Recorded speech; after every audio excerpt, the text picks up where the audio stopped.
തന്നെ ഈ അൾത്താറിൽ നിൽക്കാൻ പറ്റിയതിന് ഈശോയ്ക്കും മാതാവിനും 1000 നന്ദി. എൻ്റെ പേര് നീതു. ഞാനിപ്പോൾ അയർലൻഡിൽ ഹെൽത്ത് കെയർ മേഖലയിലാണ് വർക്ക് ചെയ്യുന്നത്. ഞാൻ ആദ്യമായി ഉടമ്പടി എടുക്കുന്നത് ഡിസംബർ മാസം 2022-നാണ്. ആ സമയത്ത് ഞാൻ OET എഴുതുകയും OET പാസ്സാവുകയും ചെയ്തു. അതിനുശേഷം ഞാൻ ന്യൂസിലാൻഡ് പ്രോസസ്സിങ് സ്റ്റാർട്ട് ചെയ്തെങ്കിലും അവിടുത്തെ വേക്കൻസീസ് കുറവായതുകൊണ്ട് എനിക്കതിടയ്ക്ക് ഡ്രോപ്പ് ചെയ്യേണ്ടി വന്നു. പിന്നീട് ഏകദേശം 1.5 വർഷത്തിന് ശേഷം ഞാൻ അയർലൻഡ് പ്രോസസ്സിങ് സ്റ്റാർട്ട് ചെയ്തു. ആ സമയത്ത് എൻ്റെ OET എക്സ്പയർ ആയതുകൊണ്ട് എനിക്ക് രണ്ടാമത് പിന്നെ എഴുതേണ്ടതായിട്ട് വന്നു. അപ്പോൾ ഇത്രയും നാൾ കഴിഞ്ഞെഴുതുന്നത് കൊണ്ട് തന്നെ എനിക്ക് OET എക്സാമിനെ കുറിച്ച് വളരെയധികം ടെൻഷൻ ഉണ്ടായിരുന്നു. എങ്ങനെയാവും, പാസ്സാവുമോ എന്നൊക്കെ ഓർത്തിട്ട്. ആ സമയത്ത് ഞാൻ രണ്ടാമത് ഉടമ്പടി പുതുക്കി ഇവിടെ വന്ന ഡിസംബർ 1-ാം തീയതി 2025 ഉടമ്പടി വസ്തുക്കൾ ഉപയോഗിച്ച് ഞാൻ എക്സാം അറ്റൻഡ് ചെയ്തു. കാശ് രൂപം ഉപയോഗിക്കുകയും ഉടമ്പടി വസ്തുക്കളായ ഉപ്പും തൈലം ഉപയോഗിച്ച് കുരിശ് വരച്ചും ഉപ്പ് കഴിച്ചൊക്കെ ഞാൻ എക്സാം എഴുതാൻ പോയി. ആ സമയത്ത് എക്സാം എഴുതുന്ന സമയത്ത് വിശ്വാസ പ്രമാണം ചൊല്ലിക്കൊണ്ടിരുന്നു, പേപ്പർ സബ്മിറ്റ് ചെയ്യുന്നതിന് മുമ്പും ശേഷവും. അങ്ങനെ ഞാൻ എക്സാം എഴുതി. ആ സമയത്ത് എനിക്ക് റീഡിങ്ങും റൈറ്റിങ്ങും കുറച്ച് പാടായിരുന്നു. എക്സാം കിട്ടുമെന്ന് സത്യം പറഞ്ഞാൽ എനിക്ക് പ്രതീക്ഷയില്ലായിരുന്നു. ഞാനങ്ങനെ പ്രതീക്ഷിച്ചതില്ല. ഡിസംബർ 4-ാം തീയതി എൻ്റെ റിസൾട്ട് വന്നു. എനിക്ക് എല്ലാ വിഷയത്തിനും B ഗ്രേഡ് നൽകി മാതാവ് എന്നെ അനുഗ്രഹിച്ചു. അതാണ് എൻ്റെ ഒന്നാമത്തെ സാക്ഷ്യം.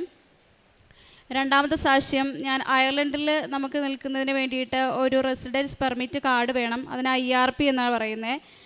ആ കാർഡ് ഞാൻ അപ്ലൈ ചെയ്യുന്ന സമയത്ത് ഞാൻ ചെയ്തതിൽ മിസ്റ്റേക്ക് ഉണ്ടായി. ഇമെയിൽ ID 2 ഇമെയിൽ ID ഉപയോഗിക്കുന്നത് മൂലം. ഇപ്പം നമ്മൾ ചെന്ന് കഴിഞ്ഞിട്ട് സാധാരണ നമ്മളിവിടെ ചെന്ന് കഴിഞ്ഞിട്ട് നമുക്ക് ഒരു 3 മാസത്തിനുള്ളിൽ അത് കിട്ടണമെന്നുള്ളതാണ്, അല്ലെങ്കിൽ അപ്ലൈ ചെയ്യണമെന്നുള്ളതാണ്. അപ്പം ഞാൻ ചെയ്തത് മൂലമുള്ള പ്രശ്നങ്ങൾ കാരണം എനിക്ക് അവിടുന്ന് ഒരു റിപ്ലൈ കിട്ടാതെയും അപ്പോയിൻമെൻറ്റ് ഡേറ്റ് എടുക്കാൻ പറ്റാതെയും ചെയ്തു. അപ്പോൾ ഞാൻ ദിവസം അവരുടെ സൈറ്റിൽ കയറി മെയിൽ അയക്കുന്നുണ്ടായിരുന്നു. എന്താണ് റീസൺ എന്ന് അറിഞ്ഞാലും നമുക്കത് ചെയ്യാൻ പറ്റത്തുള്ളായിരുന്നു. പക്ഷേ എനിക്ക് അതിന് റിപ്ലൈ തരുന്നില്ലായിരുന്നു.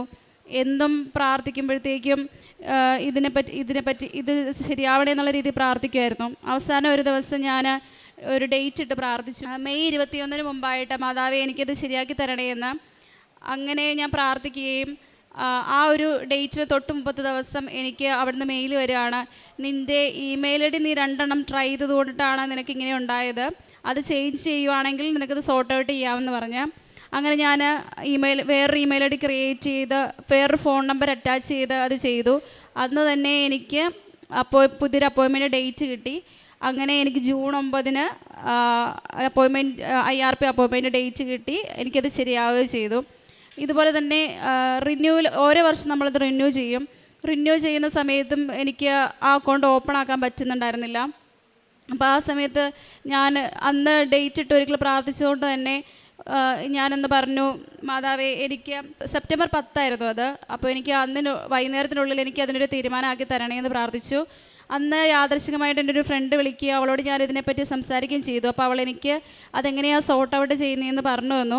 അങ്ങനെ എനിക്ക് അന്ന് തന്നെ അത് സോൾവ് ആക്കാൻ പറ്റി. ഇതാണ് എൻ്റെ രണ്ടാമത്തെ സാക്ഷ്യം. ഉടമ്പടി എടുത്തതിന് ശേഷം ആത്മീയമായിട്ട് ഒത്തിരി മാറ്റങ്ങളുണ്ടായി.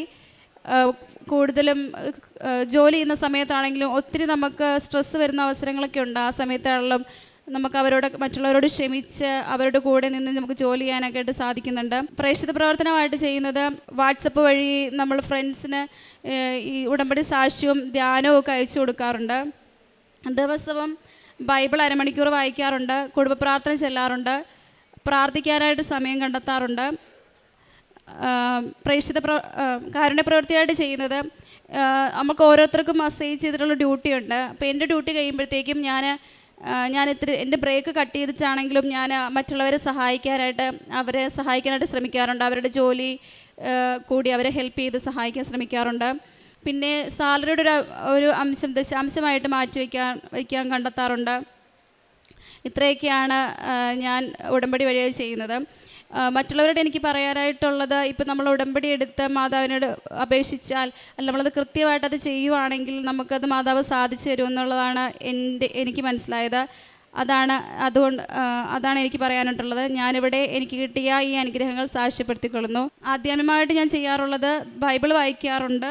ദിവസവും അരമണിക്കൂർ എന്നെക്കൊണ്ട് പറ്റുന്ന സഹായങ്ങൾ ഞാൻ മറ്റുള്ള ചെയ്തു കൊടുക്കാറുണ്ട്. എന്നോട് ചോദിക്കുന്നവർക്ക്, അല്ലെങ്കിൽ ഇപ്പം നമ്മൾ സോഷ്യൽ മീഡിയയിൽ കൂടിയൊക്കെ കാണാറുണ്ട് സാമ്പത്തികമായി ബുദ്ധിമുട്ട് ഏർപ്പെടുന്നവർക്ക്.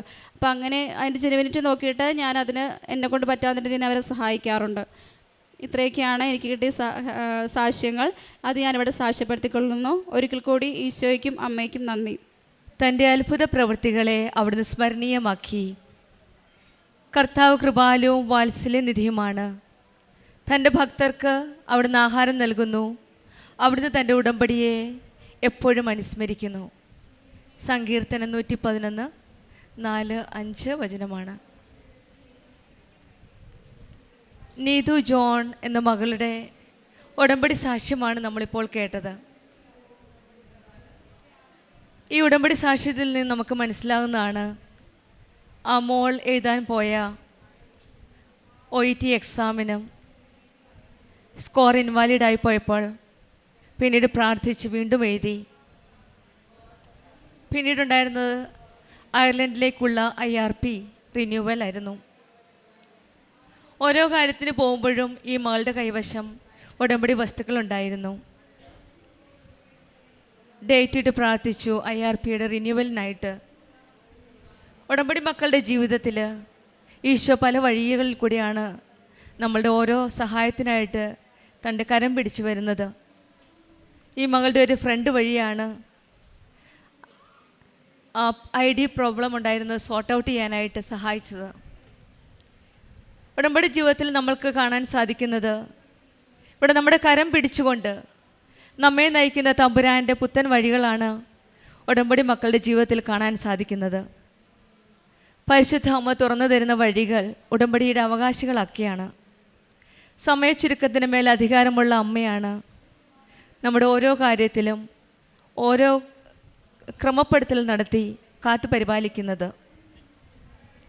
പരിശുദ്ധ അമ്മയോട് നമ്മൾ പ്രാർത്ഥിക്കുമ്പോൾ അമ്മ ഓരോ പുതിയ വഴികൾ, പുത്തൻ വഴികൾ നമുക്ക് തുറന്നു തരികയാണ്.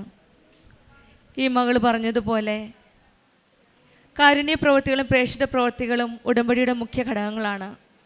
ആ മകള് മറ്റ് പ്രേക്ഷിത പ്രവർത്തനങ്ങൾ നിബന്ധനകളോടുകൂടി ചെയ്തപ്പോഴും ഓരോ കാരുണ്യ പ്രവൃത്തികൾ ചെയ്തപ്പോഴും ആത്മീയമായിട്ട് നല്ലൊരു ജീവിതത്തിലേക്കാണ് ഉടമ്പടി നമ്മെ നയിച്ചത്.